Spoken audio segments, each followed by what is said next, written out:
we go. I'll play the video.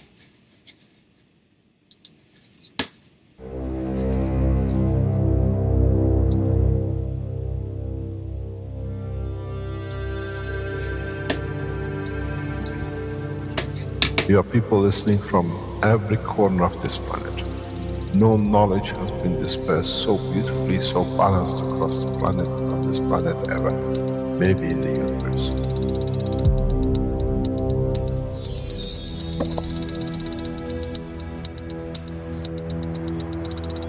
You have the full potential of achieving everything in the universe.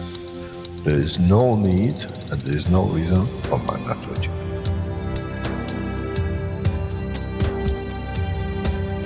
So, wherever you are, the way I taught you to make the coils double coil inside, you have continuous equal gravitational magnetic field, and if you put CO2 on it, and you put zinc on it, you have connected the emotion of the man to it on a stable condition, and you'll find out you become a very peaceful man.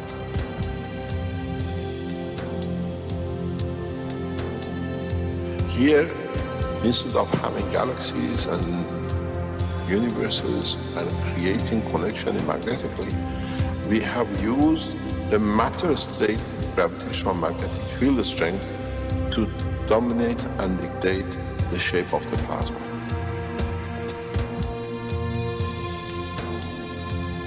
The nanotechnology, the nanomaterial which you have collectively developed in different ways, by caustic, by electric currents, by whatever, fire or whatever, has that advantage that the matter, the nano and the plasma is all the same. So connection is very solid, is very strong.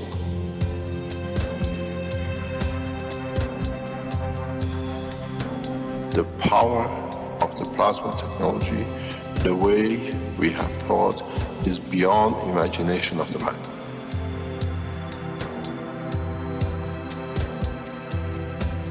Now you can create and control the plasma, which is the mother of the creation of the universe. You are given the seed of the essence of the creation.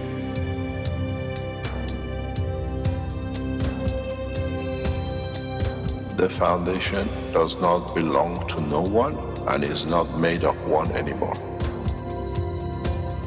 You are developing it, you are structuring it, and from today we will be still the same. We'll still develop the technology in different names, in different colors, in different nationalities which they do not exist. It is beautiful when we see the Christian, the Muslims, the Jews, and every other belief are working together to build up systems. We have already become one faith. We already have become one nation, and we already become one planet. You got to remember one thing. Dates is irrelevant. Today is the last day of the Christian calendar, or tomorrow is the beginning of another. One day is connected to another. We don't stop. We are working around the clock. The Keshe Foundation team is working irrespective of time, position, religion, country. And now we achieve what we set out for.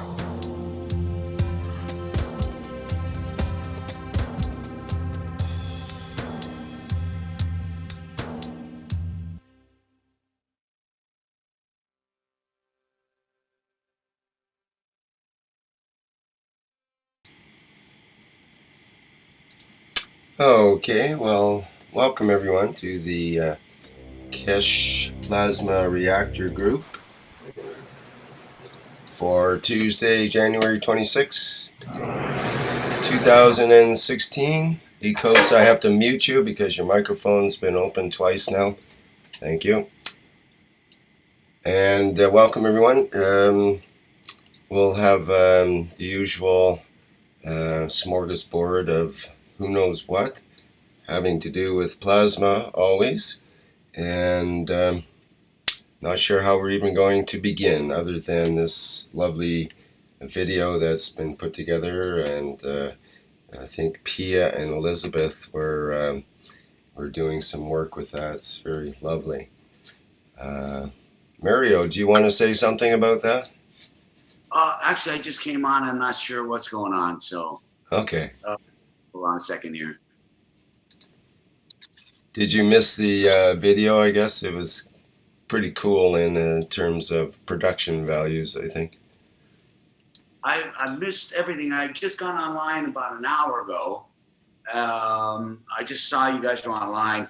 I actually didn't get to watch the last night's workshop from me, yesterday's workshop, whatever. Oh, so kind of out of the loop. I don't really know what's going on. So you have to check out the yesterday's workshop. That's the Blueprint teaching, and for people that don't know, it's available on the Keshe Foundation YouTube channel. It'll be available also on the Keshe Foundation live stream.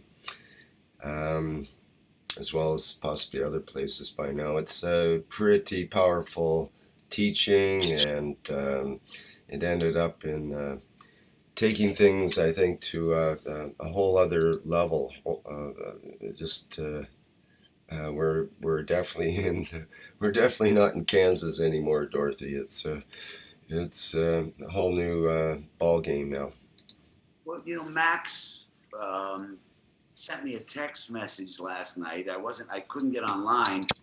Sent me a text message telling me I need to watch that because there was somebody on there talking about experiences they had that were similar to what I had, and so I guess I need to catch up on that. But anyway.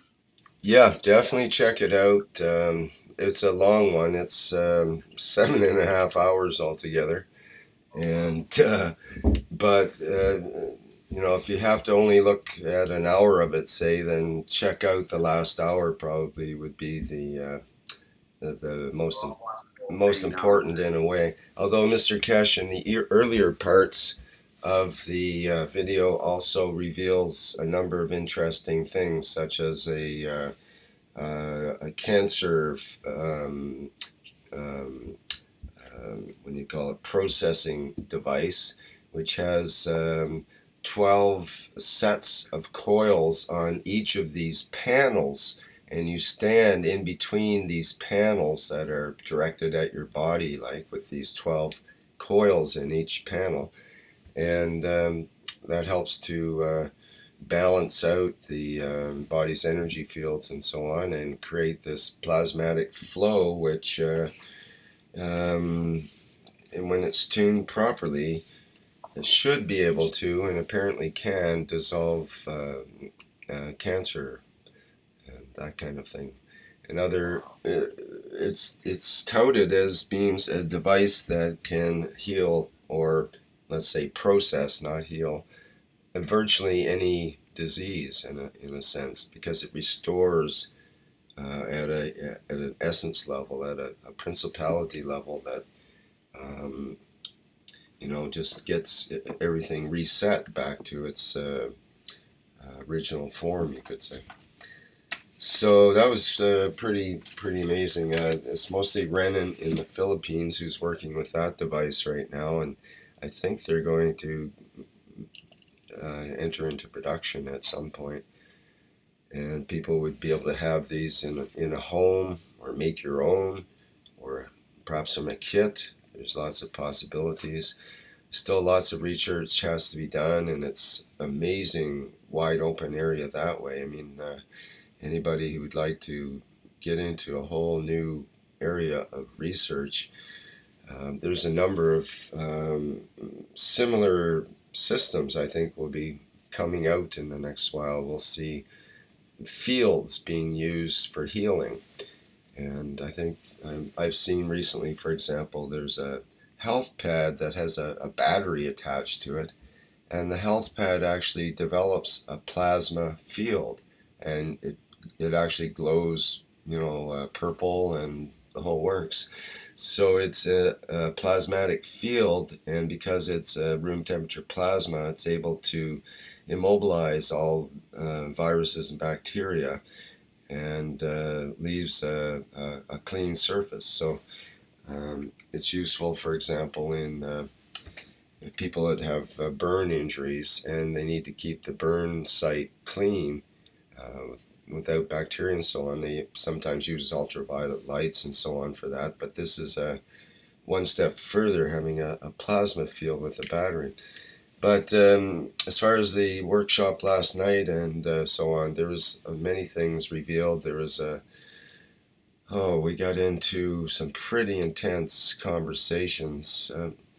I should show something other than our video here, which is, well, I can actually let it run as background because you don't want to see my ugly face, probably. Rick, can I make a comment? Just yes. This is Denny. There was a new tweak to the MagGrav coils, how they're put together. There was a slight new tweak to that. And there was also an introduction to help people who are addicted to opiates and things like that, to ease their distress and to get them off. That's a really good point. That was a pretty big point, actually, of the workshop, and we went into that in some depth, using like a GAN's concoction of certain special sacred herbs and so on, and using that as part of the processing, but not ingesting any of it directly. Any of these herbs and so on, they're not ingested directly like they would be in other places where they're used in sacred ceremonies and so on. But instead, the energy from it is used, you might say, by putting it into a GAN's form and then putting it inside of a sort of a test tube arrangement and so on to isolate it from the actual substance you might be drinking or breathing or whatever. So yeah, that was pretty exciting, actually. I thought that was a major breakthrough in that aspect. Could you carry on there, Denny? You're doing great. I was just helping you recall some of the little nuances. Yeah. And so. What else then? Well, he also Renan showed two single MagGrav units opposite each other, so that you could use to help yourself, also to feed yourself.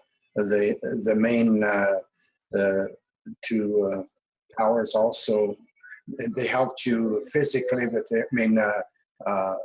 for your health, but they also were a feeding system as well. Yeah, good point. And later on, that was confirmed and demonstrated, actually, by what was the fellow's name from Cambodia? I think his name is Kosol. Kosol, yeah, Kosol. Kosol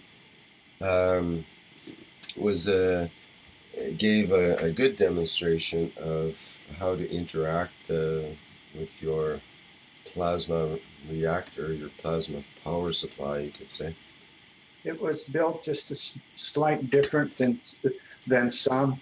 It was made out of a single MagGrav coil units, the regular double, the magnetical and the gravitational. They were single on the base, and he had three singles that represented. Okay, go ahead. Yeah, thanks, Denny. And Robert, I think you have he mentions he has a screen share. So let's have Robert, I think he has the health canon or something there. Maybe we can have a look at that. I'll stop my screen share so you can enable that, Robert. Hi, Rick. Hi, guys. Hi, Robert. Oh, yeah, wicked.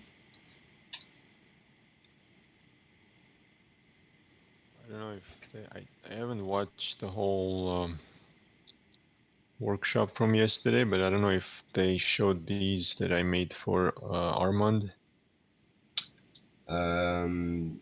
Did we Yes, actually they were. see Yes, that? they were shown. They were shown. I don't remember this one, but I think I saw the other one.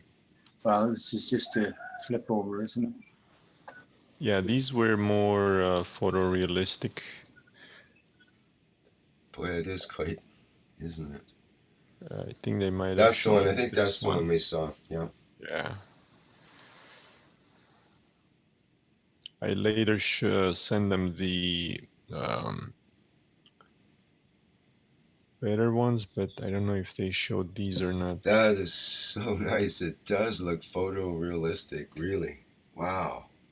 Except for the particles look a little phony there. The crystals aren't quite right, but yeah, I the didn't rest have of it time is to make. so good. What's that, Denny? Armand had put beeswax sealant instead of a cork in some of his. Yes, right. And he thought the beeswax would have special qualities as well that would make it special. Yeah, he didn't show me a fully assembled test tube, so I didn't know how the coils set in there.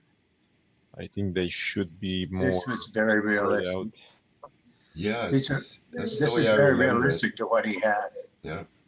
There is also a bit of GANs at the bottom, too. Yeah, the special GANs, I think he puts. He had maybe a translucent layer in there of some fuzzy. I think he had slightly. a bigger quartz crystal, too, right? There was like 4 crystals, I think. There was quartz. There Rose was quartz, topaz. tourmaline, I think. Or some other one that was like tourmaline. He said it quickly, so it was hard to hear. And one other one. What was the other one? Quartz crystal, topaz, trilene, and rose quartz. Okay, there we go. You mentioned amethyst, I think, also. Yeah, I thought there was amethyst. I didn't copy that down though, because he mentioned these 4, and I copied those down. Okay, and what was in the GANs mixture again? There's a talk of honey GANs, for example. Was that in the actual GANs mixture at the bottom of the tube? It was CO2 GANs to the power of iboga. To the power of infinity, yeah. Yep. So,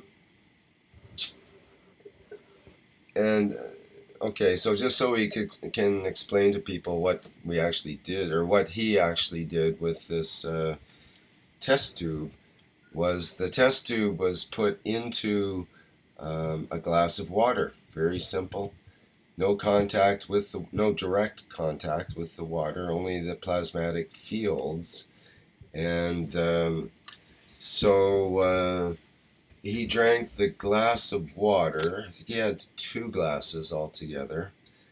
And he noticed that he wasn't really hungry. This guy was been a diabetic for many years and had high glycemic index, numbers and so on. And he was saying if he ever missed a meal, he'd have severe headaches and would almost collapse, and he had to have a strict diet, and they had to check his levels all the time and so on. So he drinks 2 glasses of this water with the test tube sitting in it, and he feels pretty good from that. He feels the effects in a half hour, I believe he said, and he felt more energized, and he wasn't hungry, so he actually skipped a meal, I believe, and even in the evening when he usually has some sugar to get him through the night so he doesn't collapse during the night, he didn't have an urge for that or a need for it, so he skipped that and so on. I think he had 1 meal over the next 2 or 3 days, and he felt great. His levels started leveling out with the diabetes, and now he doesn't use his diabetes medicine. And furthermore, he had a friend come over that's also a very strong diabetic. I'm getting some feedback here, Salomon, so I'm just going to mute you for a bit. there was a so his friend comes over and says, maybe I think I'm getting feedback from Robert too, so I have to mute you. You can unmute when you need to talk there. His friend comes over and has a couple of glasses of the water as well, and goes away, and it's a similar story for him. His levels start leveling out just from the 2 glasses of water, and he's had this amazing sort of experience out of it, and feeling fed by this water and so on. So if anybody could chime in and help fill out some details there, that would be useful.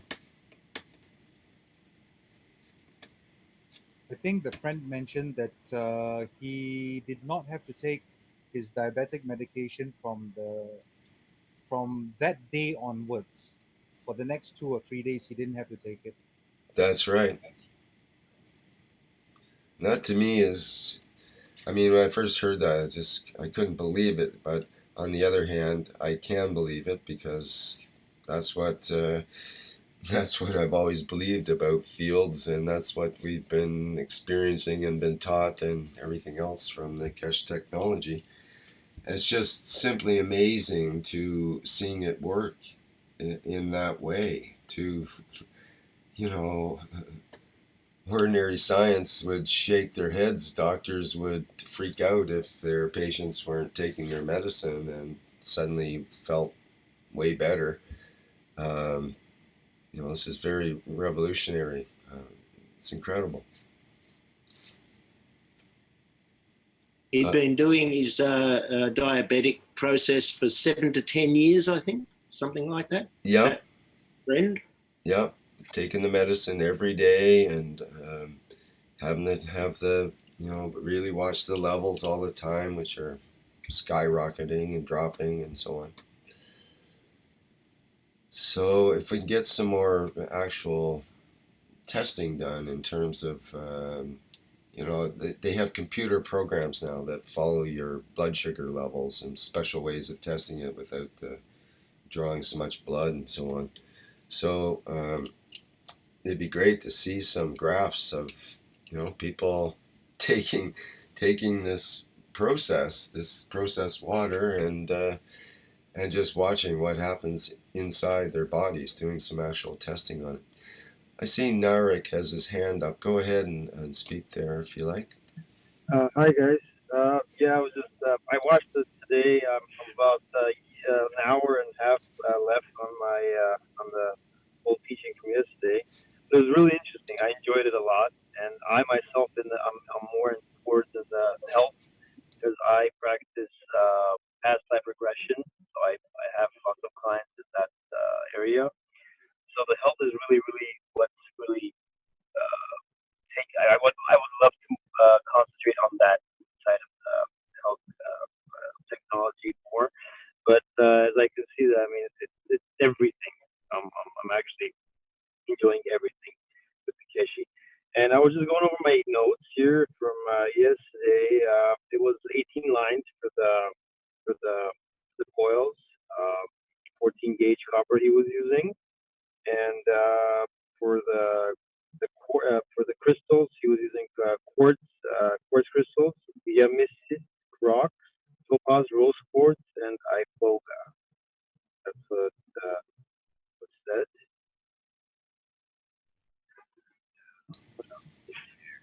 Thank you for that. My pleasure. This is Denny again. This was the very unit that helped him with his diabeticness and his friend's diabeticness, but it was the same unit system that helped people with their drug addiction. And I don't recall how that led into that particular topic, unless Mr. Keshe brought it in. Well, it was brought up because people were seeing these results using these herbs, or the GANs of these herbs and so on, because several people have been trying that as an avenue to to see if it could be useful. And so some people are seeing results, and it got mentioned about ayahuasca and the Ibota is called, I believe, right? Or is it Iboga? Iboga, I think it is. And I mean, so these things can be illegal in some countries, in some states. It's all sort of up in the air whether it's legal or illegal. There's clinics that use these substances clinically for psychological ways to help people with their addictions and other psychological problems and so on. And so people are experimenting, and Mr. Keshe is also very, very interested in eliminating or alleviating, I should say, drug addiction. And you could see from his home country of Iran, they have a severe problem with drug addiction there, as they do in virtually every country, from the poorest in the world to the richest in the world, especially the richest in the world. So if there's an opportunity for a device like this to not only process one issue, but to take care of several issues simultaneously, to perhaps remove that desire that the person might have to continue to be addicted to certain substances.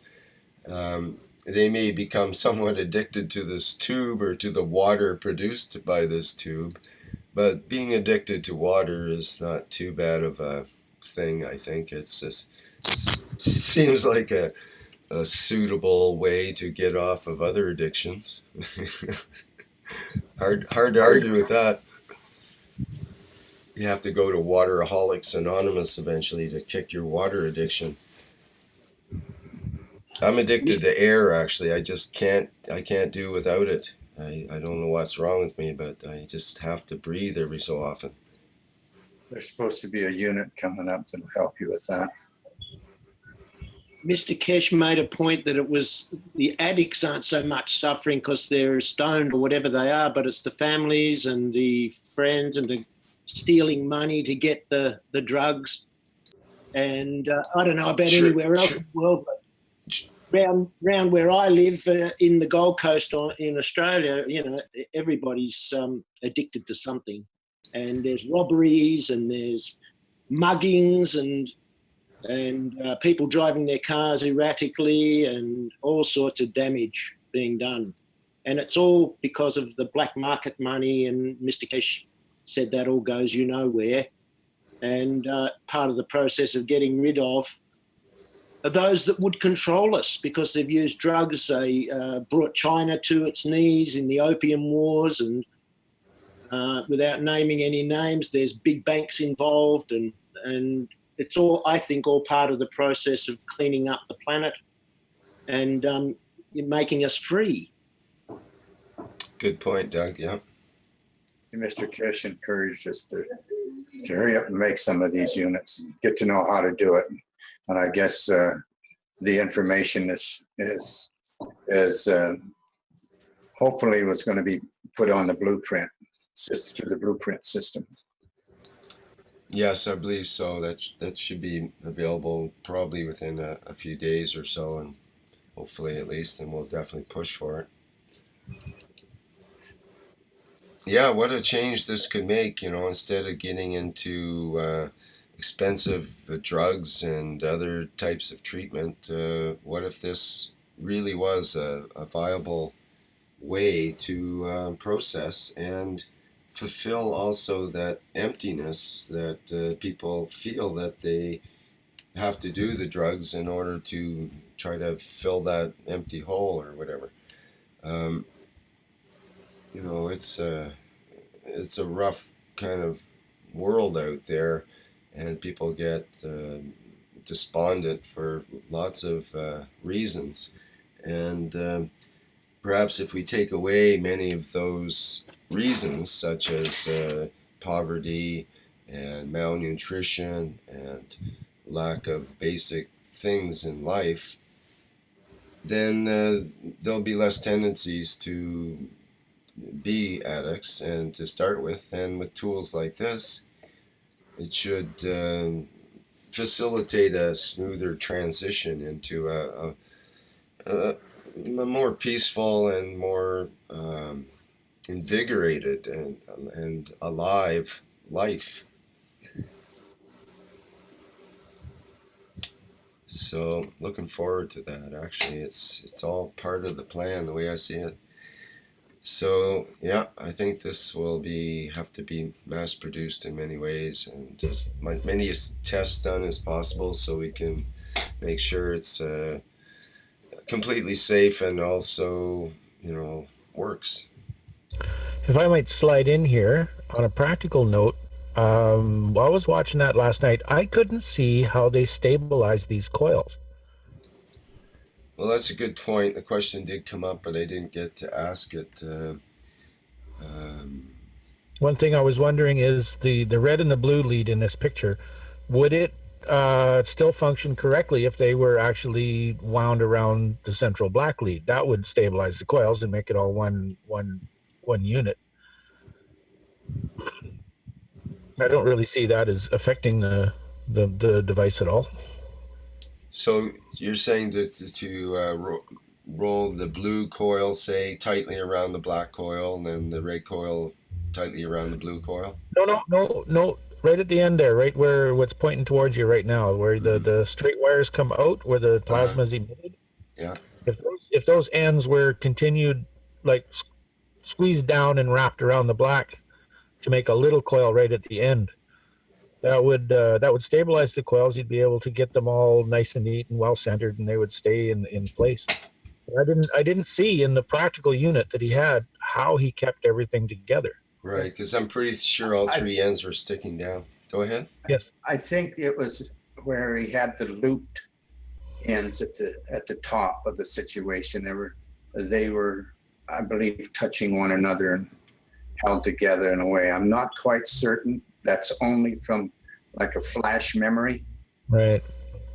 Yeah, I think I saw it that way as well. It was connected at the top, but the leads coming out of the bottom were left as three separate entities. The leads in the top weren't going into the wax plug, were they? Not that I could remember. No, not that I remember. I mean, as there well. would be a convenient way of stabilizing. You put them into the wax plug to start with, and then just put the whole plug and assembly into the test tube after that, and it would sit there held by the wax as long as the sun doesn't come out. Remember Icarus and his feathers of his wings while he was flying to the sun. His journey didn't end well. Either that or there's not hot water in the glass. Yes, good point. I will charge my coffee today, and everything does a meltdown.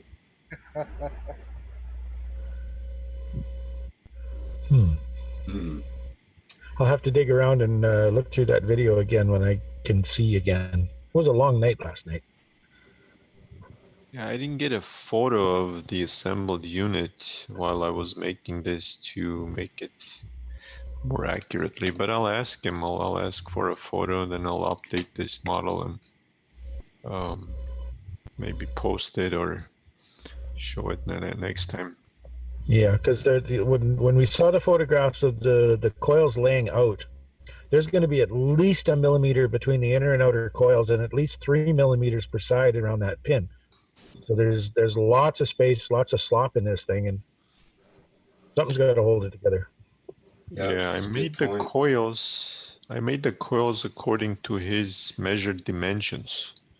So I was wondering also, how are they staying in place if they're so loose? Yeah.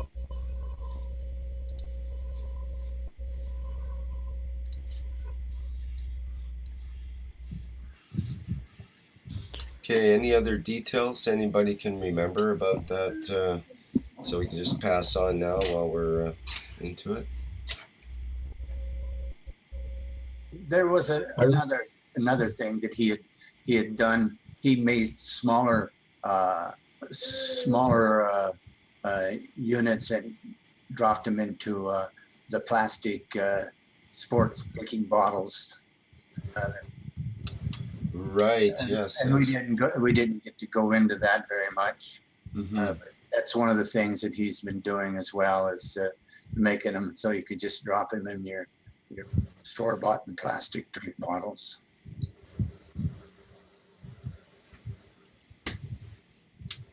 Okay. Any other comments or questions about that? I see there's Yes. someone. Does anybody remember how long the unit stayed in the water? I think it was about a half an hour. Oh, okay. Thanks. Yeah, that's a good point, because we didn't get a clear indication there really of what the time range might be. Although Keshe has talked about similar things before, to clarify fluids and so on for 15 minutes to an hour or two, depending. Is the golden gans actually honey, or is that the extract of iboga bark and that's what it turns into?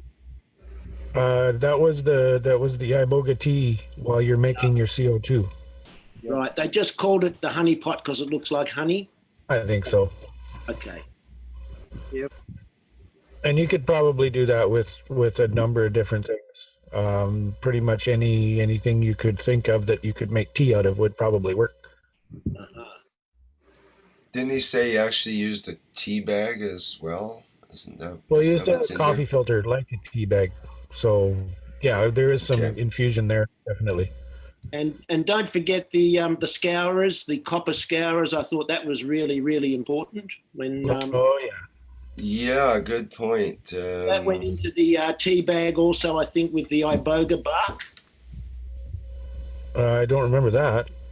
Maybe I'm wrong, but I thought he said that he first of all he expanded the scourers to coat them, but then he crushed them back into a ball and maybe put them into a coffee filter bag with, you remember the clamps on the top in the picture? I believe he was using the scouring pads in lieu of a nano-coated copper plate. Yeah, he was saying that there was much more surface area, so you get much higher production of CO2 GANs output. What That's he did right. was he put the tea, Go ahead. Sorry. the tea bag into the GANs production unit itself, so that as the CO2 GANs was being created, it was already infused with the power, the signature of iboga, and that's why it turns that color. Yeah, I've used the copper scrubbies and made them into nano, and they are quite amazing in terms of the GANs production. Yes, it's like a cloud, and it just gives. I think it's the ultimate way to go, as well as I believe it would be the best way to go for decontamination.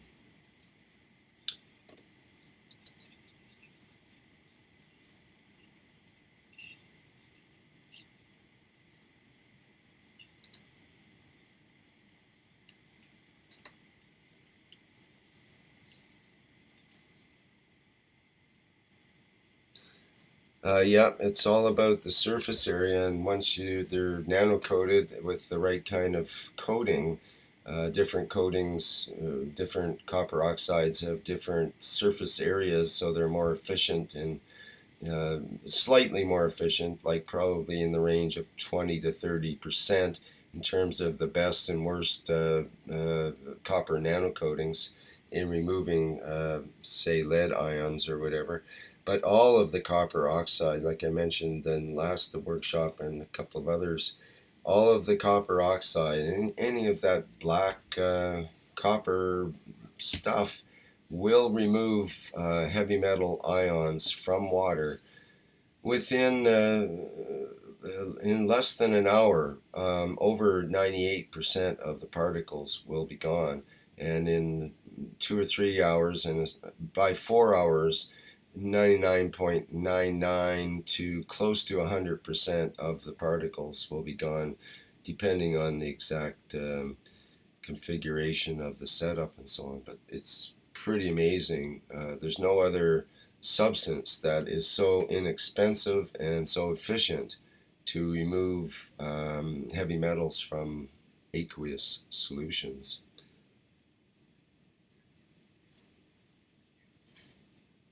You said to use a magnet to make certain you've actually got the copper, the full copper scrubby, and not a copper coated iron scrubby. You should take keep a magnet in your pocket when you go to the dollar stores, especially because I've noticed that they'll say copper scrubby on it, and you look at it and check it all out, and it's made in China or whatever, and nowhere on it does it say that it's actually copper plated steel or anything like that. It's just copper scrubby.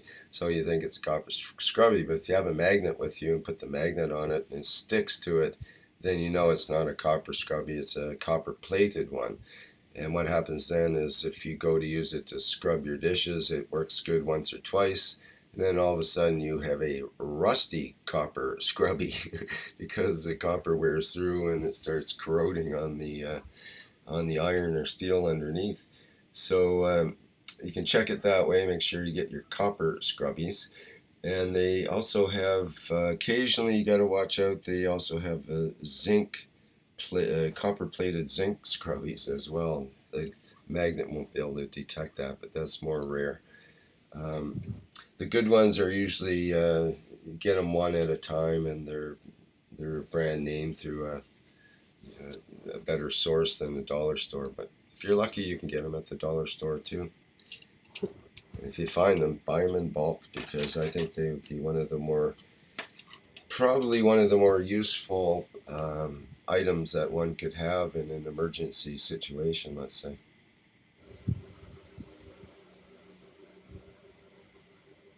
We also know that copper, even bare copper, is considered by the US EPA as the best. We got somebody's sharing here. Someone's sharing their screen. I think Robert just let go. Okay. Yeah, the copper itself, the bare copper. So if you imagine, for example, a bare copper scrubby or even a bare copper plate, then that is considered by the US EPA to be the best natural, microbicide, or it kills bugs, it kills bacteria and viruses, disables them within, I think it's about between an hour and 4 hours will kill 99.9 or more percent of bacteria and viruses on the surface. And this was pretty astounding when they did the tests a few years ago, and they just changed the laws to accommodate. And now the hospitals are kind of freaking out a bit because they've invested for years and years in stainless steel. Everything's stainless steel. Well, it turns out stainless steel harbors bacteria and viruses. They actually can grow on it, and they do not get killed at all by the stainless steel. And because there's minute cracks and crevices everywhere, then you've got bacteria and viruses growing, super bugs growing all over these things. So now they're getting more into copper as a surface for different parts of the medical profession. So to keep it from keeping the bugs are naturally killed, like without having to send in the cleaning services with all their heavy-duty equipment to try to get rid of the super bugs in the minute crevices and cracks of the stainless steel, and yet they still can't, obviously, by the way the super bugs are propagating in the hospitals. And also the hospitals are replacing the stainless steel doorknobs with brass and copper ones. as in the old style, actually worked. The old days when they had copper and brass doorknobs, they actually work. The new ones, people touch them, and those bugs are there for days, and they don't go away that easily, in spite of the cleaning and all the other things they do. So that's why you have to be very careful not to touch doorknobs in a hospital. You gotta keep away from hospitals. You might get sick there. So it's strange how things come around in our society. Why would it take thousands and thousands of years? We're supposed to be the pinnacle of knowledge on this planet, and yet we kind of forgot that copper was so valuable as a deterrent that way. Same with silver cutlery. If in the old days they had sterling silver cutlery, and it turns out the silver oxide on the silver, and even the silver itself, the ions and silver particles and nanoparticles, they all end up being bug killers as well, and it's a natural way of eliminating, harmful organisms on your utensils. And then they come along with stainless steel, and you no longer had to polish the silver, which is always a painstaking job in the old days to make it shiny and look pretty. And now the stainless steel is always shiny, but there's two problems with it. One is it harbors bacteria and viruses. It does not kill them. And two, some people are allergic to the nickel, and there might be some chromium or other substances in the stainless steel that people are actually allergic to when they're using them. So we kind of shot ourselves in the foot, you might say, with some of these decisions that get made. But eventually it comes back around, and grandma's silverware turns out to be more important than we thought. Rick, sorry, good afternoon. This is Sylvester. Hi. In Korea, still today, and in Asia, especially in Korea, there's a big fashion still, so to speak, to use silver wares like spoons and chopsticks and things like that. And this is go back, as you mentioned, in centuries when kings and royalties and people who had the knowledge, and basically everybody had the knowledge in the beginning, that silver can protect the body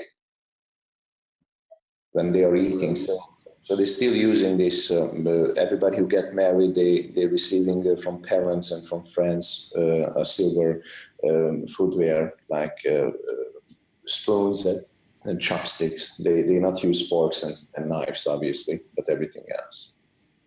Silver is also a very good detector of poison, which is why I believe that the royalty used it. Yes. You mean it'll turn color or something in the presence of poison? Yes. Yes. Okay. Mm-hmm. Good point. Yeah, I've got a silver soup spoon or serving spoon that I inherited from my aunt maybe 5 years ago. And every time I pick it up and look at it or use it, I sort of get an instant message of all the knowledge of that Keshe's been putting out and that I've learned from nanotechnology and so on. It's all exemplified in this spoon, and it reminds me. I just get a visual, like or more of an emotional hit, you might say. That's an insight that, wow, this is amazing. This thing it's probably over 100 years old, and yet it embodies that knowledge of nanotechnology, microorganisms, and the relationship between the nano world and ourselves, and how we can be protected by these the correct materials, which are almost always an oxide-based substance. strangely enough.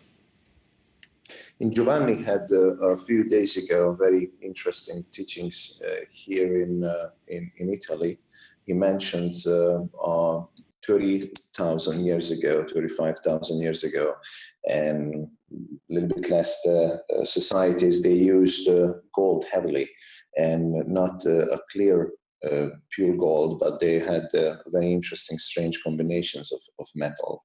In South America, Ecuador, they find in the 60s a cave called Tayo's Cave, when they find an archive of ancient Golden Age archive, and that was put it on gold plates, huge size gold plates, and hidden in a cave area.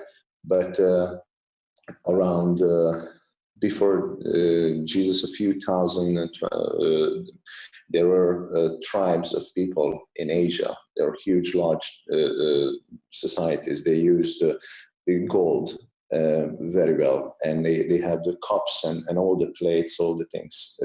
Greeks, they call them the Scythians, and they used a lot of these gold footwears. Yes, and Sylvester, during this time of the blueprint, where Armand was talking about his system, Mr. Keshe brought up a formula for making gold, especially because they were trying to. There's a mercury spill in South America from a dam breaking, so he revealed a gold making system as well during the blueprint. It's true, and as I heard, something very interesting happened in Japan as well, when the contamination was placed. Yeah, that was with TEPCO. TEPCO, Yes. what they did is they took Mr. Keshe's method. They did as instructed, and they Exactly. found that each what is that housing called? I can't remember what it is, but each one was starting to produce 50 kilograms thereabouts of gold. Yes, and the Japanese basically broke the contract. It was not the nice, definitely not the nice move.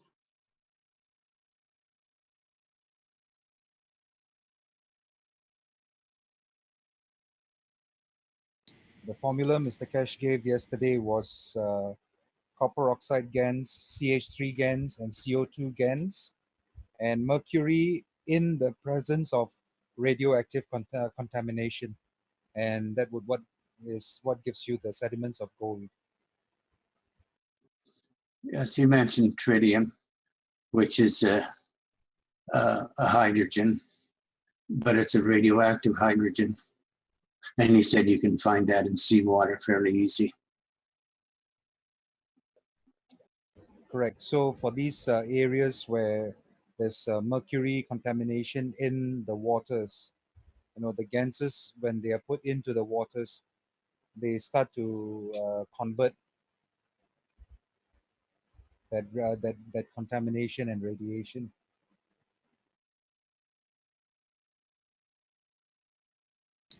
That's an interesting idea. Like in terms of, for example, if you had a river, say in California, especially back in the early days, but many of the rivers are still polluted from the mercury that the miners used, the gold miners used originally to get the gold out, the fine gold out of the concentrates. They would put mercury in, and then later boil off the mercury and so on to extract the gold out of it. But a lot of that mercury just escaped. Bottles would break down by the river, it would get out of the sluice in other ways and so on. And the mercury being very heavy would end up staying in pockets in the river, in the crevices and so on. So the rivers got polluted by the mercury. And of course, it's very, very difficult to get out because you'd have to dredge the entire river, which they did a couple of times around just because they wanted to get the gold out, but they never did remove the mercury properly. So there's also in some of these rivers either both natural radioactive substances from, say, granites or other types of substances, rocks that might have the natural radon gases or uranium and that sort of thing in the actual rock, and as well as some of the unnatural things that get dumped into these rivers. So there must be some rivers that would be ideal candidates to put these GANs into, allow it to flow down the river and get into these pockets and mix with the mercury and radioactivity. And it would probably even be spinning around in some of these pockets in a vortex. And there might be gold generated that could be recovered, I suppose, if one was into doing that kind of thing, or at least it would immobilize the mercury, which would be a major blessing in itself. If it turned it to gold, then that would be nice. It does. They still have to get it out somehow, I suppose. And then also in the meeting, the workshop yesterday, we discussed about the Flint, Michigan crisis somewhat. And briefly, that's what's happening in Flint, Michigan is the water supply is contaminated. It's polluted with lead primarily. And that's because they made the mistake of changing over recently to the Flint River as the water supply. Unfortunately, the Flint River has got a lot of contaminants, and it's actually corrosive. The water is so corrosive that it took the slime and everything else off the pipes, the city pipe supply, and the pipes were lead pipes, and it ate into the lead and started to put lead ions into the water supply. The people are getting lead, lots of lead in their water, and found out about it, complained for years, and still they weren't able to fix it until recently. They've changed back to their other water supply with funding from the federal government, and they had to come in recently, and they're still in there with the National Guard. It's a state of emergency. The National Guard is in distributing water to the local people in Flint, Michigan. It's just so ironic and bizarre that one of what used to be one of the greater cities for industrial productivity and so on. It's where the cars were produced in Flint and Detroit, which is practically next door. So now instead of these, well, what the ironic part is, there's a General Motors factory in Flint that just refused to take the water from this Flint River that the city was trying to make people drink. And in fact, they had to drink. They had no other water. So the factory has refused the water because the water is so corrosive that it makes the body panels rust before they can get them painted and put on the cars and so on. And it makes it a whole procedure that's so uneconomical that they can't afford to use the water supply from the city. It's no good to them. So you can imagine what these people have been drinking, and it's really a shame. So I was thinking, well, why not get the Keshe Foundation involved, and maybe we could help these people. And I think people are rallying now behind that somewhat, maybe from the Michigan Keshe group. I understand there is one. And I think it'd be great if we could get in there with nano-coated Well, these nano-coated scrubby pads, copper scrubby pads, would be ideal, I think, to remove the lead and other heavy metals from the water.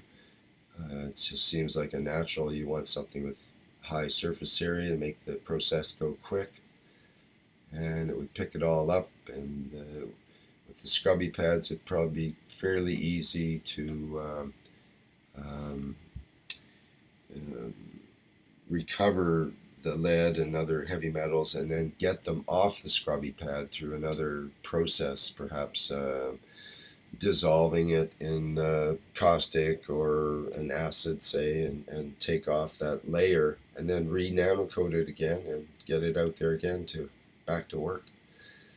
And this is something that people could be doing at home in this area. This area of Flint, Michigan is 40% poverty rate. It's one of the poorest places of the country of the United States.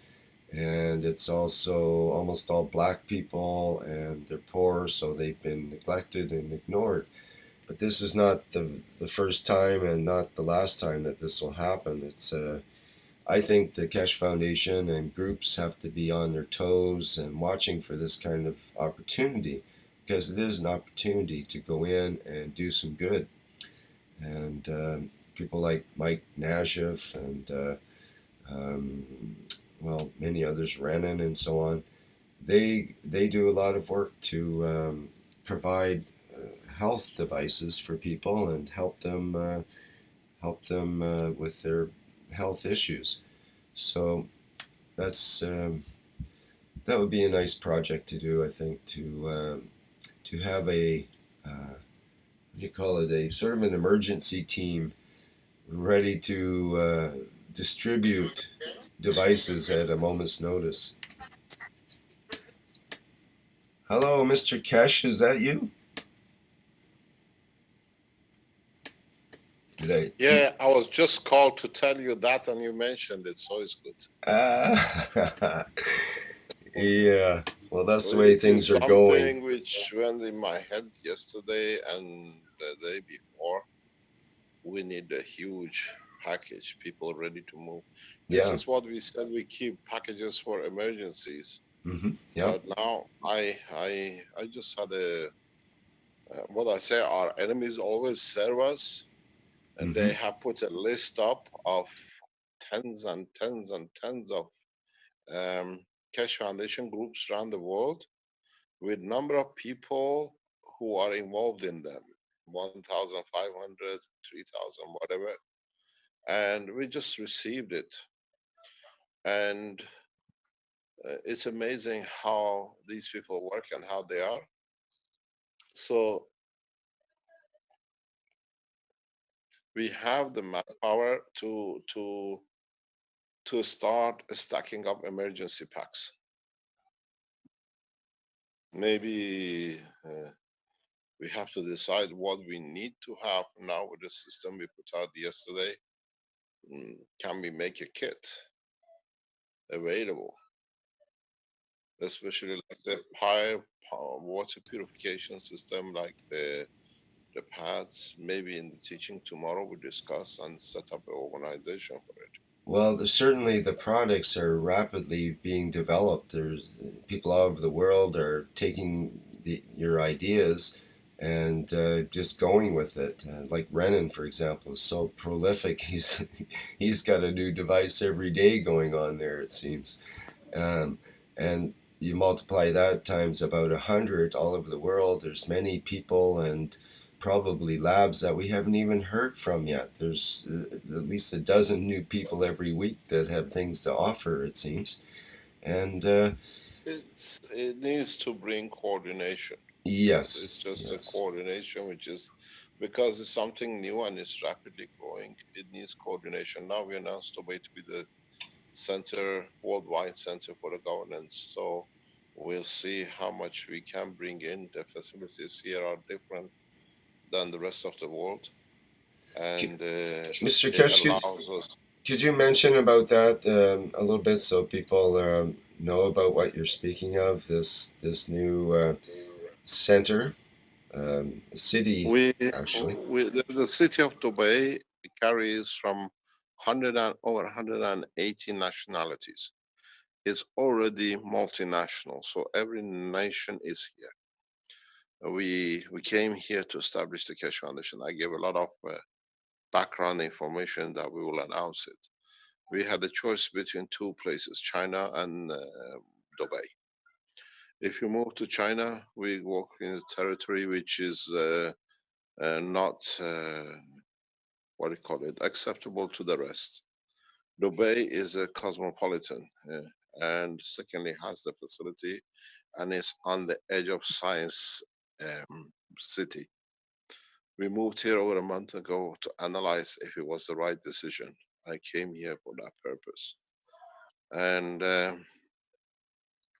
what is shocking here for us, because I've traveled some 70, 18 countries in the world in my time. And here, a lot of work is already done, the structure is there, and the national policy of the leadership is a peaceful work. Sheikh Mohammed is very what we assessed for a long time behind his work. He's been here for some years, 10 years, but it's been behind for years. We gathered intelligence the way we do over years, over the past few months, that we need a country which is neutral, peaceful. But I usually don't make a decision remote. I wanted to be here to feel, to see. And I give you an example which we know for some times, that the United Arab Emirates leadership, because he's a prime minister of the state of Emirates, but he is the leader of the Dubai, because there are 7 kingdoms or sheikhs. They come together and the 7 make the United Arab Emirates. And when the leaders in Abu Dhabi, which is the president of the Emirates, decided to send a couple of fighter planes to support the American move to bomb Libya or Syria, he immediately made an announcement: if one more plane flies to kill anybody, he will take Dubai out of the United Arab Emirates, because his nation is not there to kill.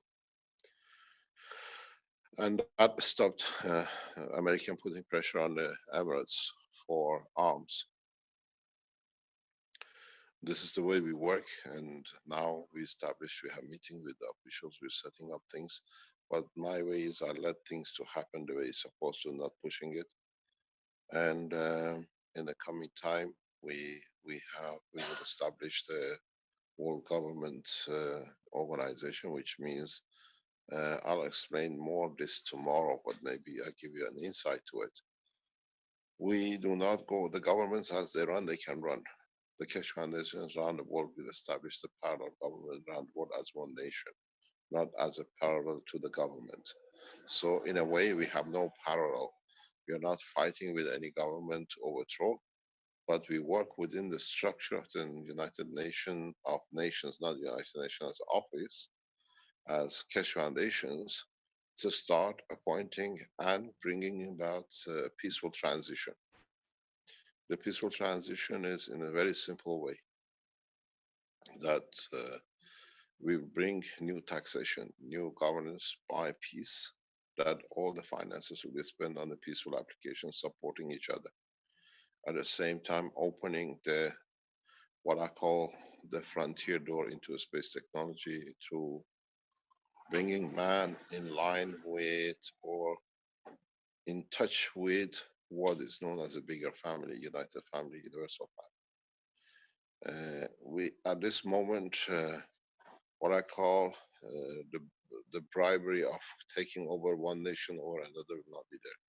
I have already asked Arman to take the leadership in arranging, organizing the united, what you call the world government. He's accepted it. So in the coming time, as he was a part-time supporting Sylvester to set up the Keshe Foundation manufacturing, in the next few weeks he moves into organizing the world government. It's We don't need financial support from outside. We are self-sufficient internally, so we can, through the Keshe Foundations around the world, to affect the world politic. We carry on a visit basis done by the national securities for us. Now we reach between 3 to 400 million this year. It's a huge number. Keshe Foundations, people who come and listen through different line and sites and languages, has a regular 100 million plus per week. We're monitoring a lot of things in the background. We use a lot of people in securities who are close to us to monitor traffics. We listen to a lot of people who are there to support us, and we listen to the ones who want to work against us. So in that respect, it's a shock to the what I call Christian world that we moved the Keshe Foundation to Islamic nation. But in a way, it's where it should have been to start with. Islamic culture has been the backbone of the new science in the past ages for 1,000 years. And now we don't look at the race, nationality, religion, because none of them exist.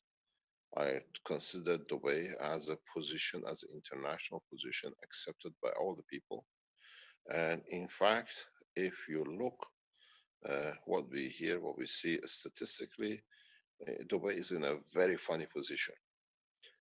Dubai nationals are, put it in, if you look at it overall, United Arab Emirates overall has something like just under around 10 million population. That's official residency people in United Arab Emirates. Less than 1.4 million are local nationals. The rest of 8 million, 7 million are international. It's already a place for international organization operation. It's not that you're in England, they're all English, 80%, 90% or whatever. Here, the nationals, especially in Dubai, are running to hundreds of thousands of people, not many.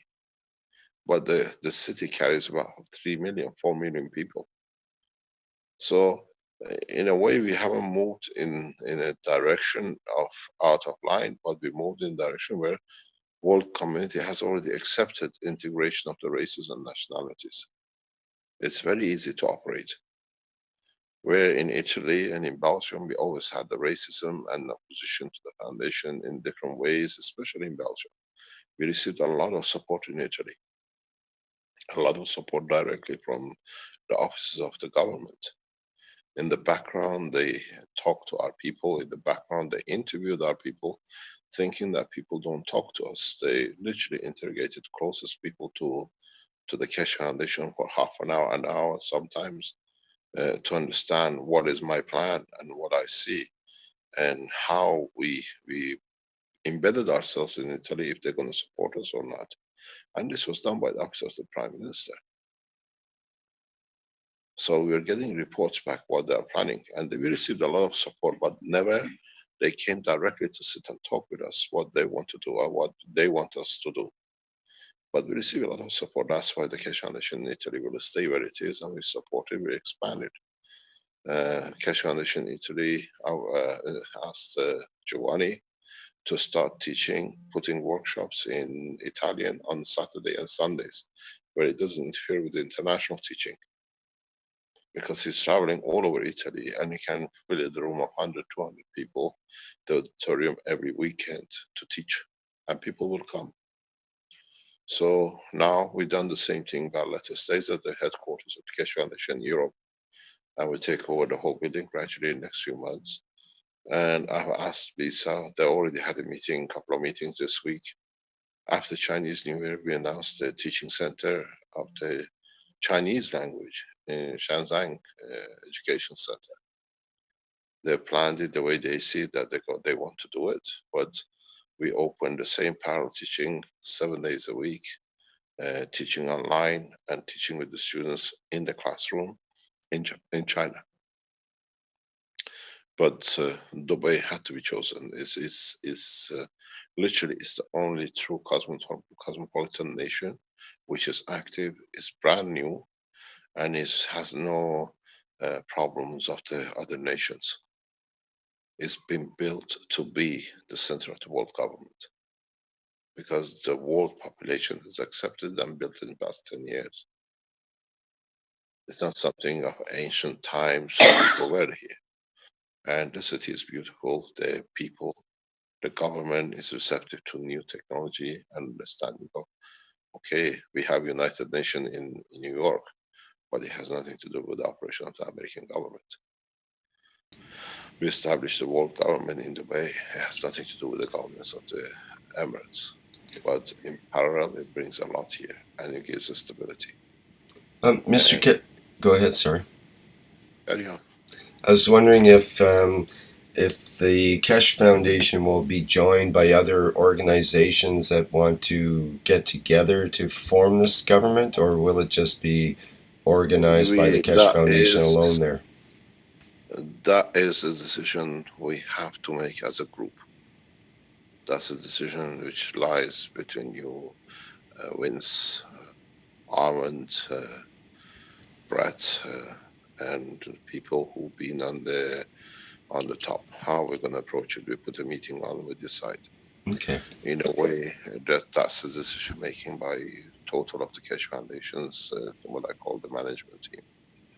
You sat on the top, you're all aware of all the cons and pros, and we have to assess it. We've been approached by a number of organizations, while we are standing back until we established. It was a matter of announcing where we're going to set up the governance, seat of governance. Yeah, I think that more and more international and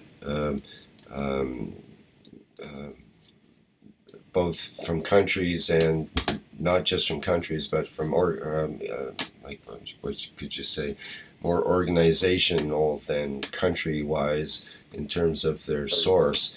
It seems like there's more and more interest, is my point, in the Keshe Foundation as a pivot point or a forefront or like a front for these organizations to get behind. They need someone with a voice and a vision. To be aware. We got to be aware that they failed before and why they failed. Well, one reason is they don't have the voice and vision that you have. You really put yourself out there and in an extreme way and in the faces of governments and organizations. I mean, you've virtually not put down every organization of the world, but you've put them on notice as being like, get it together. It's time for us to progress here. And you guys have all been dragging your feet. And you've put forward new technologies, new ideas. And I think now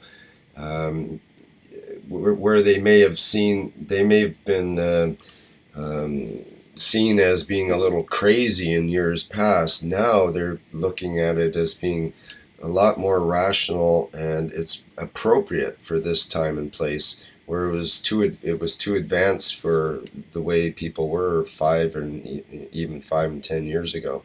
It's that much of a rapid change in the way people are and the way organizations are. And because the Keshe Foundation is so, in a way, quick on its feet, it's able to make changes and able to lead in a certain kind of way that a large organization or government can't, because they have so much momentum and so many people making these decisions, and it's just so unwieldy that they need direction now from someone like the Keshe Foundation that's able to you interact in so many different levels. You're communicating with Rome and the Islamic world at the same time, and at the same time you're saying no religion is right. You all have to come together, and you're approaching large corporations and pharmaceutical companies and everybody else to put them on notice that the old ways are not going to to make do anymore, and we have some new things coming on, and you're inviting them to get on board mostly, and ones that aren't going to get on board will be like dinosaurs that just fall down along the way. So I think the Keshe Foundation is in a unique position because of its the way you've set it up, essentially, that it can act in the world in a light-footed kind of way to get things done. No, the thing is, I was talking to some of the top scientists in the world very recently. I'm talking about past few days, and a number of world scientists have decided to throw in the towel and support the Keshe Foundation, and they don't mind losing their position or the condition they're operating in. We announced this in the next few hours, more or less in the next week. The yesterday recording was already handed over to Opera Free. It's going to go to some of the top wives and husbands of powerful people. They have asked for it.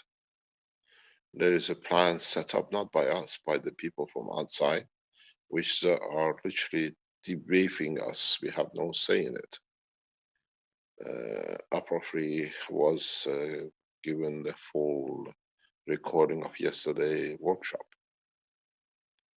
They're asking, they want to know, but nobody knows how to bring us out.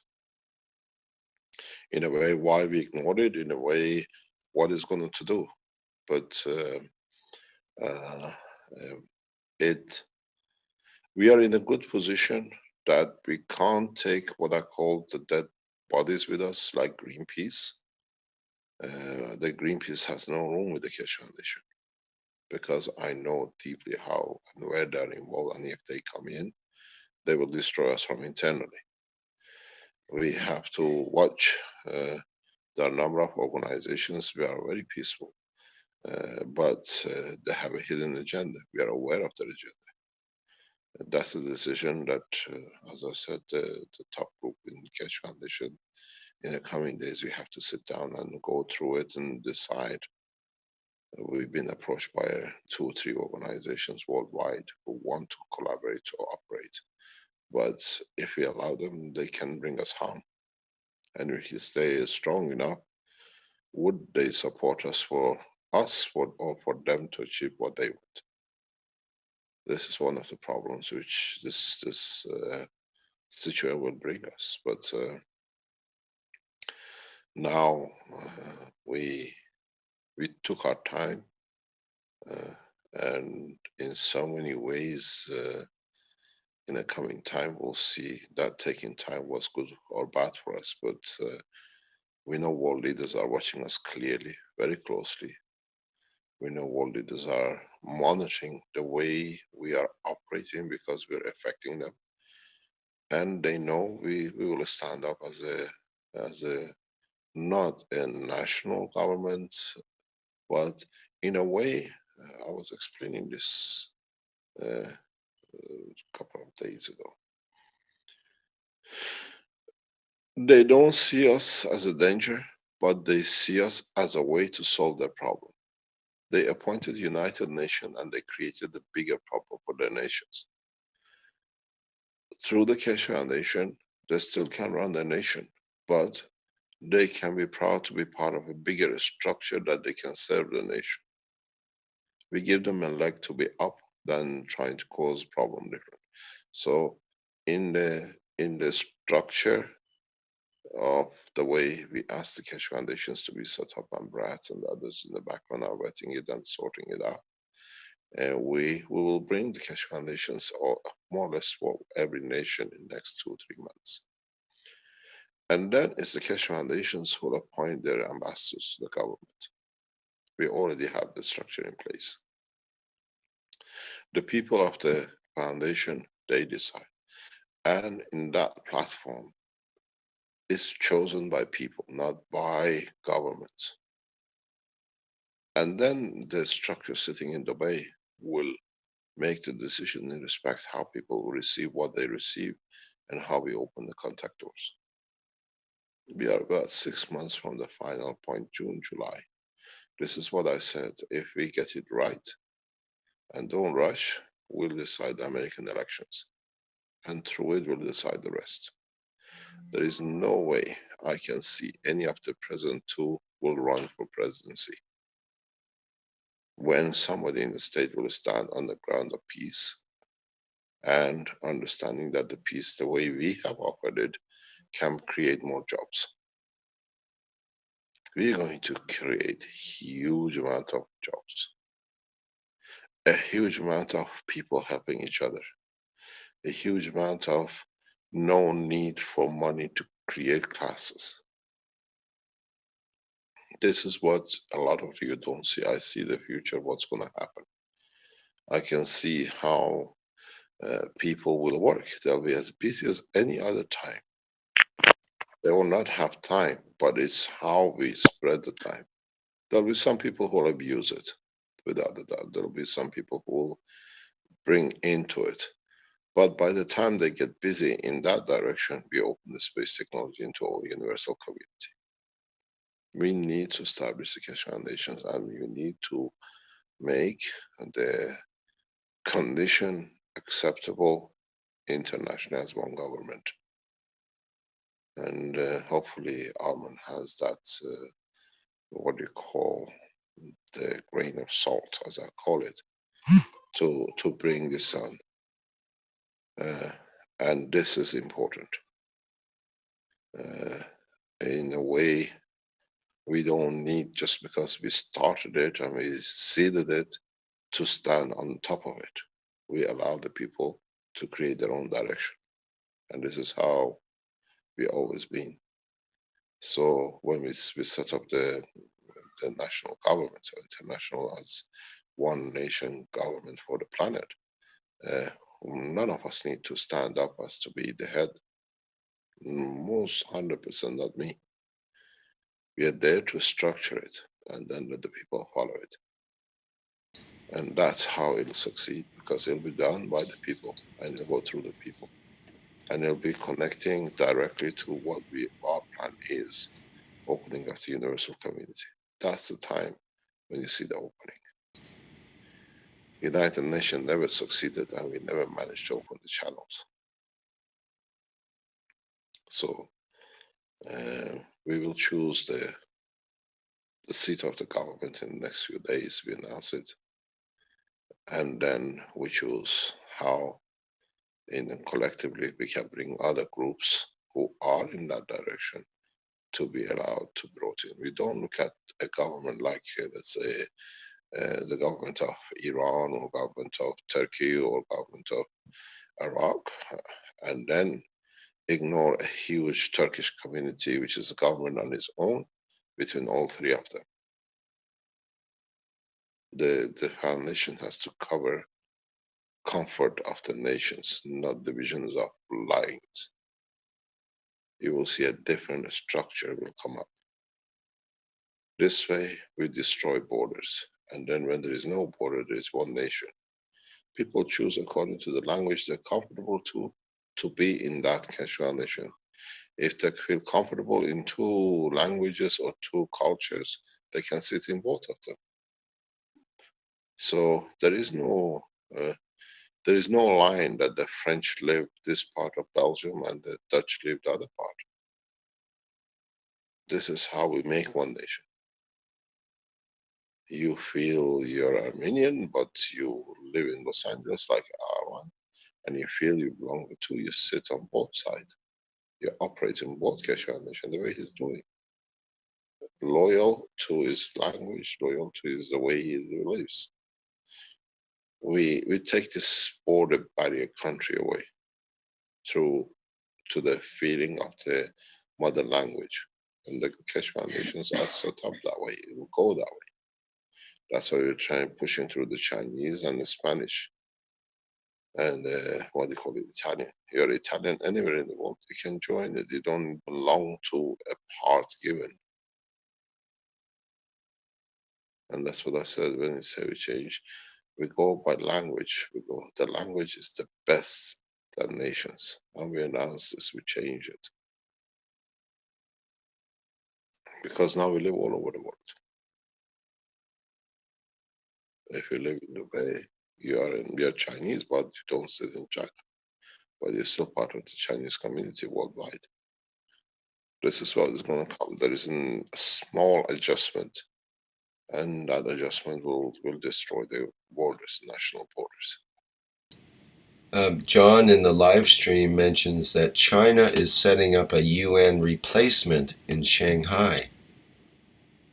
This was agreed a couple of days ago as Iran to be one of the permanent members.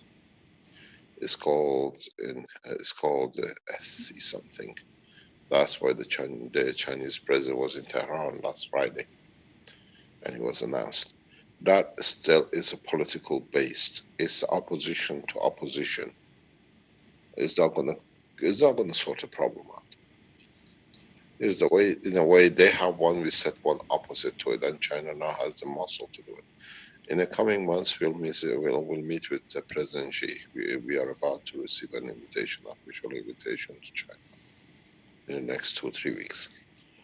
And in that trip, most probably we'll go with Arman and a team of us, and we negotiate for establishment of world government in Dubai. It has to be done by the people. Governments will govern their areas, but not nationalities, by mother language. We've been informed that we are just a matter of receiving the delegation here in Dubai in the next coming days. And if it happens before Chinese New Year, we announce it. The Keshe Foundation China is aware of our move and our invitation to be received. So when we go to China, we negotiate. We already been in line to meet with the highest people in the parliament, Chinese structure. So we've been advised, it's been set. We have that position to achieve, and then we have to see where we go. But what we started here, in a way, we have to be able to respond to disasters, being political, financial, or what do you call it, physically, through all sorts of accidents. This, what you call emergency backup, is what Mike Nassif is working a lot in a different way to be ready for the disaster. He'll become one of the pivotal points in the Keshe Foundation. We see him the way he's working, and we see other people around the world operating the same way. But let us scroll down, run. We brought the Keshe Foundation to Dubai, not as, to me, it is irrespective of religion, the color, or whatever. I brought the Keshe Foundation to Dubai to make sure it stays international and does not get bogged down and controlled by EU. Here, we will abide by the international rules, and we set a government. We announce the members of the government in the coming time, very shortly. We have some legal structures to be set in the background. Brett is working on it. I was speaking with him. He's on the line this morning. He's doing some work with the Keshe Foundation. We use the Keshe Foundations of the nations as this line to establish the world government. Everything is in position. It just needs another few weeks. We're there. And then we see the change. We see how people decide to change and how they want to change things according to their will. We are there. We are not very far. Most of the work is done. It's just, as we say in English, crossing the T's and putting the dots in. To you, it doesn't look that way, but I see the totality. Everything is done. It's just bringing it together. It takes a few more weeks, and in a way where everyone accepts unconditionally to be part of. And the way is a good place for it. We see it that way because it's already a well international organization. The city is modern. The people are receptive to everything. which is better for the nation, and the government is in that line themselves. It's just what you call how we turn it and how we proceed the way we are doing things. The manufacturing has to come in line, and then the foundations have to be in position in a full operation, and then we announce the world government. It's be very much on the line of each Keshe Foundation has a say in the total structure. It's us that the government come to, not us going to the governments, because we bring the direction of the change, not out of disasters, but out of correct conduct. Everybody knows us. As you know, I never need to make appointment with any ambassador. I call the embassies, I tell them who I am, I choose the time I walk in, and this has been going on for more 5 or 10 years, and it's getting more and more. I don't, so the ambassadors, if they don't know you, they don't allow you, you are rejected. I was in Italy last year, and I want to see the council just to say hello, and the securities won't let. I just tell him it's me there. And the council came out himself immediately, and he called directly his ambassador, and the ambassador called the president. Keshe is in the office of the council, and the president called the council.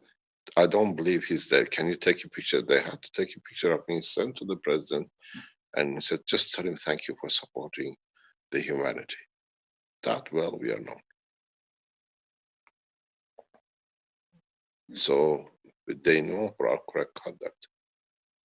We have to keep that way. We have to keep that way. There is no other choice. I don't make appointments to see ambassadors. I just call the embassies and say, I would like to meet. Within minutes, we are allowed in. Within hours, we choose the time.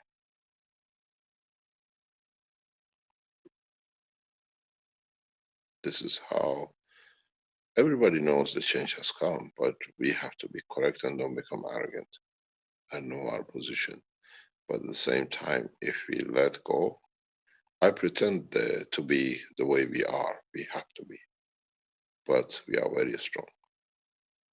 We are one of the most powerful scientific public organizations done by people for the people. There's more in the background going on, but on the other hand, we have to be that way. We will see the changes coming up in the next 3 months, 6 months.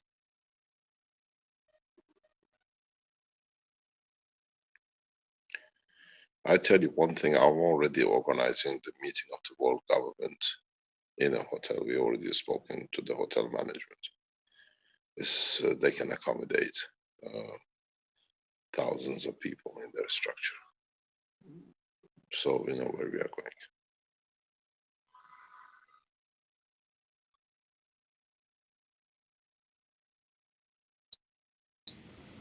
Thank you very much for revealing those details, Mr. Keshe. It helps people to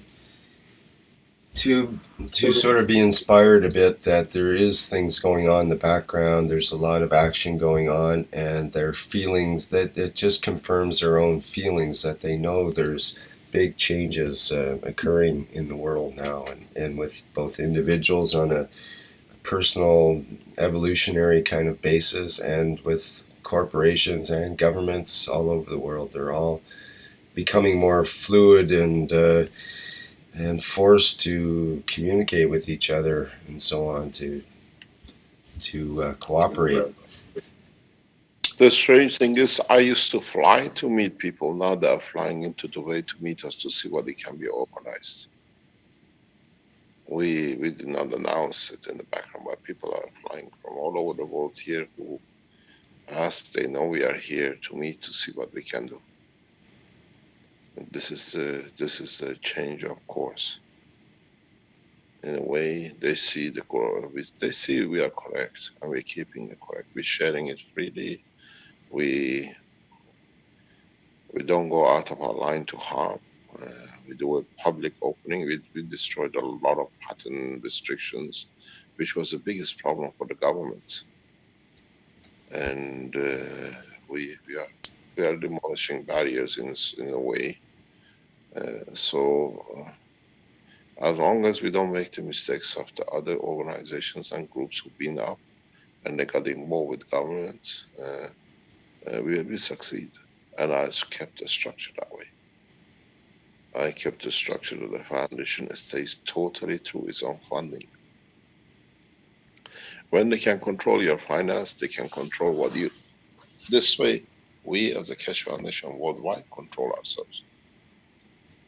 The cost of the operation now in Africa is going to be colossal. We are supporting with tens of thousands of euros now every month. It's not just Alex goes or Benjamin is there. We have people there. We pay for wages. We support it heavily where all this comes from. And we don't interfere. We sit with governments. We sit along with the governments. We sit along supporting the governments in their problem. We're solving a problem. And they see it. They're not deaf, they're not blind.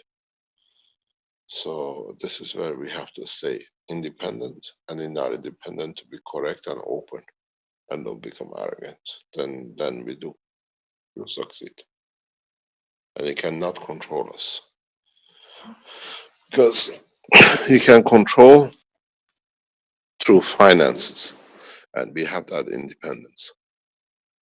We have a huge independence, and we don't go out and ask people to give us donation. We need it. We produce. We've done this for 10 years now. Internally, we support ourselves. We will succeed. It's just a matter of we have succeeded. Now it's a matter of putting a structure to finish the job.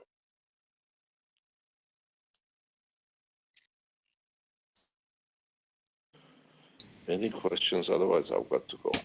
Right. Maybe we could take a quick question from somebody of the participants here if someone has a question. Mr. Keshe, hi, it's Robert Avetisian. I have a question. I don't know if you can see my screen share. Yeah.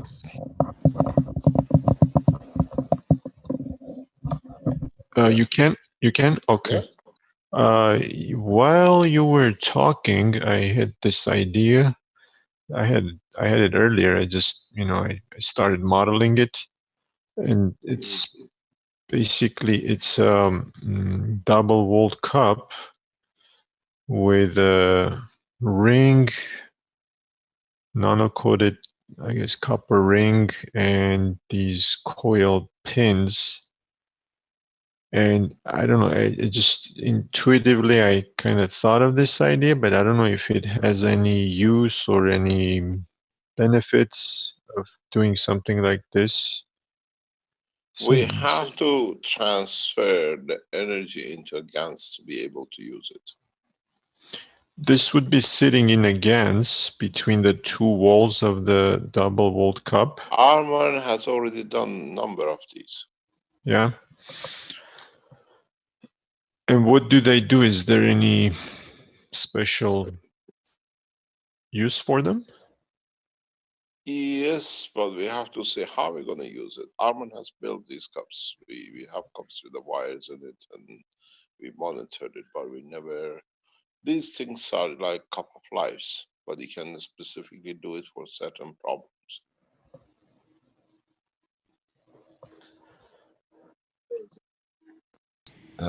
Those wires could be at different heights inside the GANs, and if there's, say, 3 different kinds of GANs in there, each of the wires would be penetrating into a different level of the GANs, maybe have different We energies. actually carry one of these cups with us here in Dubai. We brought one with us. You can use it for breathing, for water. What we saw yesterday with the pens for addiction or diabetic, you can do different ways with it. But there's always room for these things. It's just finding the application. Okay, I didn't know you guys already made something like this. Yeah, we had it Interesting. we had it in Trani where we were in Loom. Armand made a few, made a hole, and we put gas in it, and there is a light coming from the top of one that the gas can be carried on producing. I have a cup with me now, which is brought in by, I can't remember. Armand brought it. It's a red one, or it's the one which Rick brought it when he came to see us. Is it a margarita cup? Like a tall cup. cone? It's like a drinking cup. Yeah, I brought a couple of different ones there during the visit. Yeah. Yes. I'll carry it with me now. It's been made with the CO2 and a couple, what is zinc oxide, and we're gonna use it. It's a good opportunity to reach. See what we can do. I can show it. I don't have it here because we gave it to what do you call it? A gentleman to use it for his father. Take it to Egypt. And, has he brought it back, Caroline? Did he pick it up? The cup. They have to go and get it. We'll get it back today. Could you put these nano-coated wires, just the wires themselves, in a cup with water in it? No. And then take them out and drink the water like it was suggested? No, you can't do that. Why not? You can use the just straight nano-coated, right? Nano-coated copper in the water. You can use it. Let me explain to you. This is what we have to clarify very clearly. When you put a nano-coated wire in the water, you got to understand that there's always a salt content. And in that salt content, especially with nanowire, your water is not always pure. There is no way any powder is pure. You release some gases into the water, and then you drink it. This is what Brennan is trying to. We're trying to what they call it, establish even in HB change. If we put the nano-coated wire in the drinking water, we get a HB changed or pH changed. When we cover the nano-coated wire with the plastic or cling film, we don't see that change that much.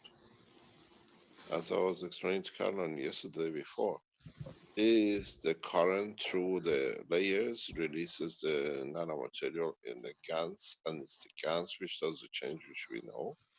So isn't it easier to use the GANs of the material to change the pH than actually nano-coated wire? This is a test which will be done in what do you call it, in Philippines. When you put a nano-coated wire in the drinking water and you drink it, you 100% without the shadow of doubt will have some GANs in, and you're not supposed to digest it. That's why we say you don't. So it might tend to remove the heavy metals and so on, but it could create a GANs out of those heavy metals as well. It could, 100% it does. Well, the nanomaterial will bind, like the lead ions, for example, right onto the nanomaterial. So it would be stuck to that surface without creating a GANs necessarily. But because you have this heavy metal stuck to the copper surface, you're probably creating a battery sort of effect, and that could create more GANs and other side effects in the solution, I suppose. That's why we got to be very careful. These are the things we are doing. So what if the water was deionized or distilled water, where it wouldn't have the salts in it? It's still the same. It's still the same. We see this. It needs a lot of investigation. It's just a matter of opening the institutes the Chinese are getting a lot of support in the background to do it. We're getting detailed data for the first time now with Benjamin in Ghana. We are getting detailed breakdown of the decontamination of the water. Even this morning, Benjamin is traveling a couple of hours into one of the most polluted waters in Ghana to bring it back to the lab to collect more data. Mm-hmm. We are, I saw the first test results yesterday coming in from the government laboratories. The governments are working with us in so many different ways with these things. And I saw the data yesterday came through. There's the laboratory guy says it's like a drinking water. You can drink it. And in the coming time, Ghanaian Atomic Energy authorities and water authorities will announce the outcome. But Benjamin is doing everything there. Then we know what we absorb. Just wait, I'll read you some figures. Wait 1 second. Because it's on my list. I just received it from him. Let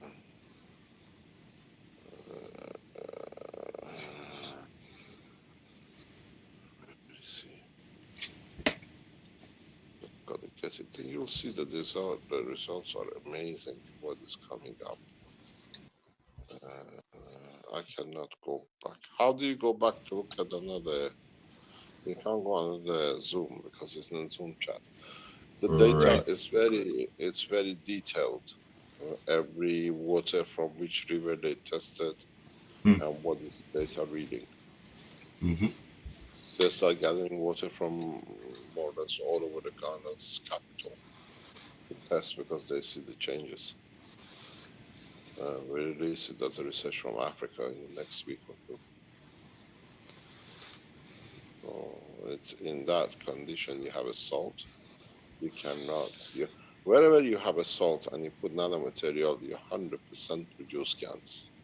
And then that's the problem where it starts. You have to allow the GANs to settle. You need the time, at least an hour, before you can drink the water.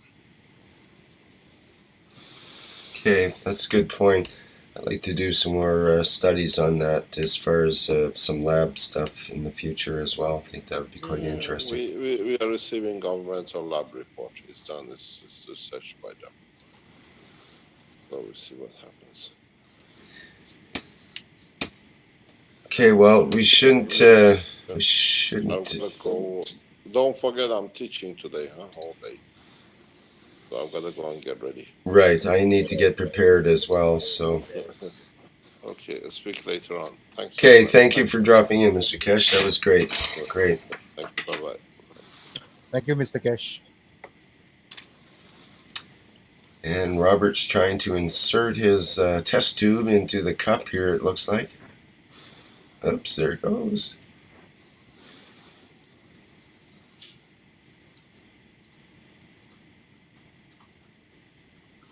There you go.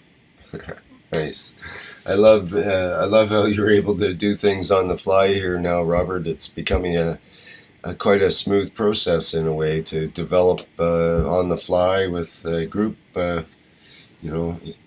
input and so on. It's grand.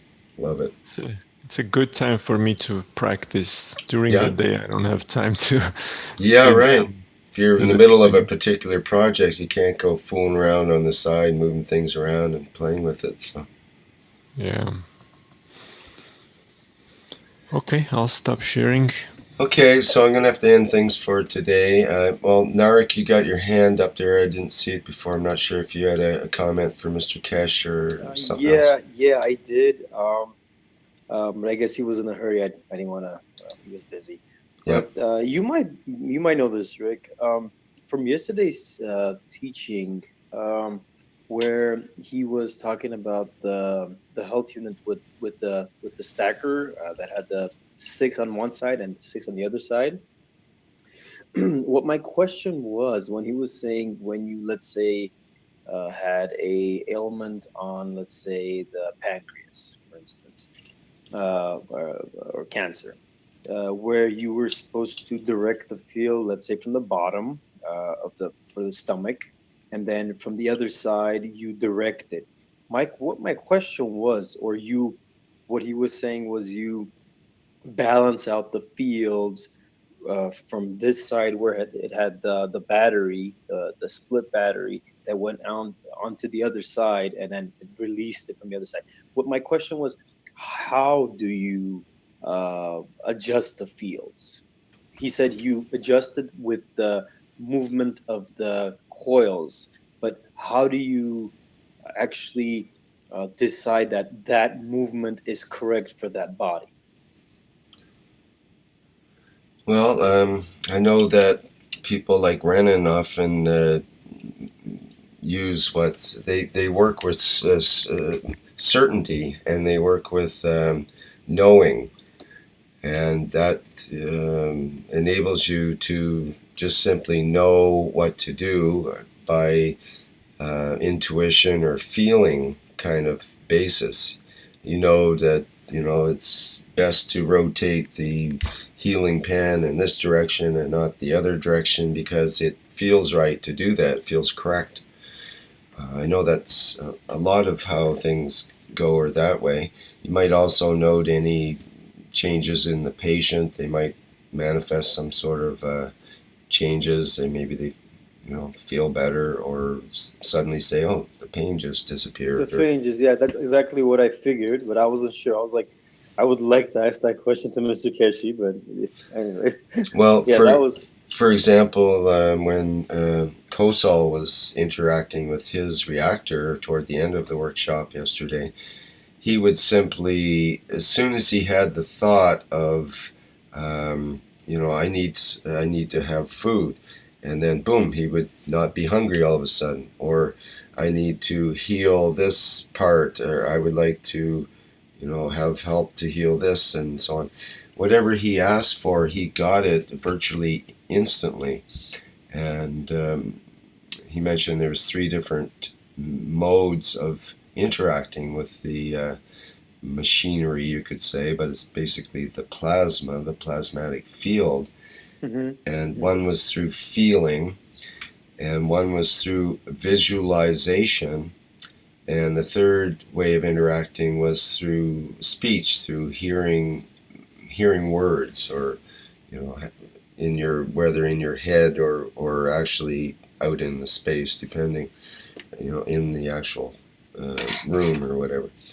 So those would be ways of interacting for sure. The other thing is some of the devices, like the one that Renan showed with the multiple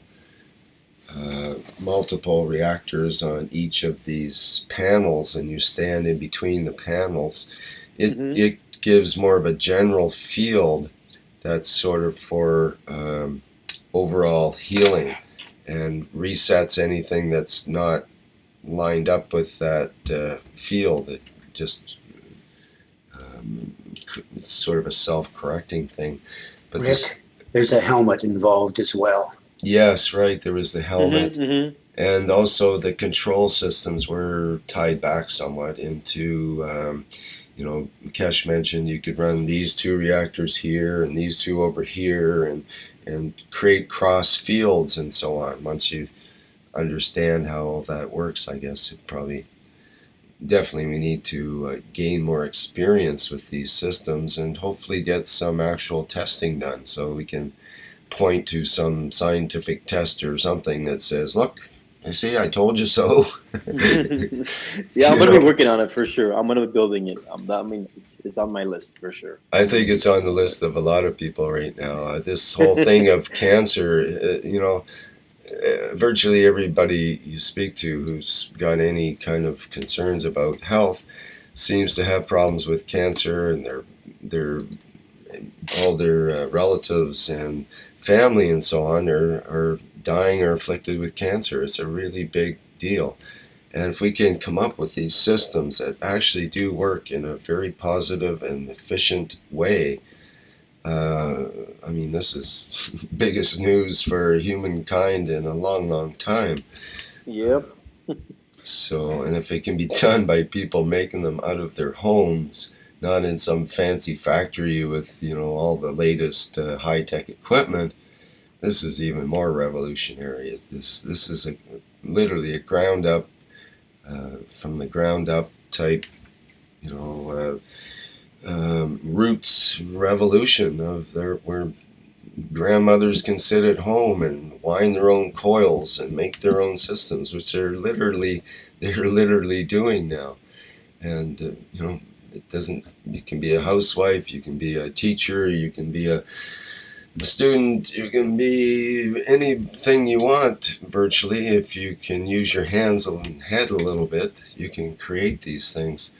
And even if you can't use your hands and head, you can usually get someone else to do it for you, to at least make the basics, and then you can interact with it and find out more about it and so on.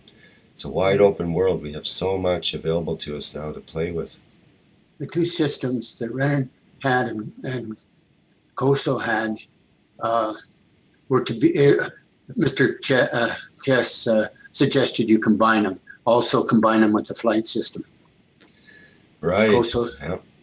Yep. So now we're seeing combinations that are the control systems and the power systems and the you know, all these interactive parts as they show up.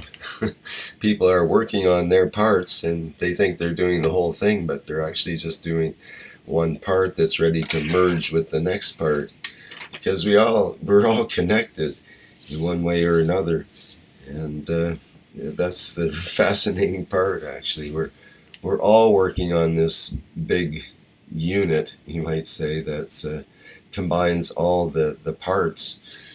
And as we work independently in different parts of the world, we come together from time to time and find out that the other parts have been moving along as well, and everything's going according to plan, and so on. It's Rick, amazing. There was this one post. I'm sorry to cut you off. There was this one post that I put on Facebook. But one of these days, after we get all the pieces of the puzzle, we're gonna get coordinates to a place in space so everybody can meet there. That's what I think.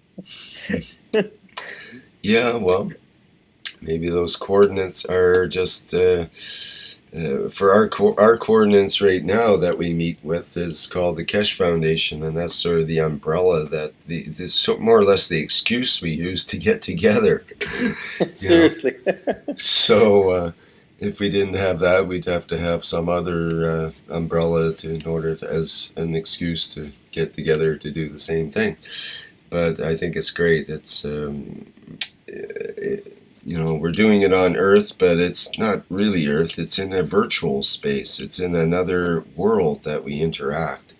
Very few of us are actually interacting on the physicality level, you know, to go to other people's places and actually help them on their units and that kind of thing. Some of that's going on for sure, but most of us are interacting on the in the virtual space, and you know, for all we know, the images could be wrong, and it could be a dog we're talking to on the other side, not a human. Just a smart dog. Some dogs are pretty smart. They might start building these units. This smart dog is saying bye for now. I gotta go. I gotta go too. I gotta take a break. Yeah, me too, guys. Have a wonderful night. Thank you. It was all good speaking with you, and great to hear Mr. Keshe today. So Hey, good night, everyone. Good night, guys. Good night, guys. Thank you. Bye-bye. Thank you, Rick. Thank you, everyone. Take care. Bye-bye. Thanks, Rick. Mario, we missed out on you again today. Geez, it would have been good to hear what you've been up to lately, but so much action happening. It would be relevant. Things are going so huge. But I'll be okay next time. All right, cool. Or if you got something prepared you'd like to bring up in the Knowledge Seekers workshop, that could be interesting too. Perhaps might be time to do a little musical stimulation or whatever it is that you're up to there. Yeah, well, I'm kind of nervous out here. Okay, gonna wrap it up for today. That's the Keshe Plasma Reactor group for, it's now Wednesday, January 27th, 2016. And once again, thank you everybody around the universe for attending, and thank you too that for the people who didn't attend. It's all for the benefit of all beings everywhere. Okay, I'm going to end the live stream.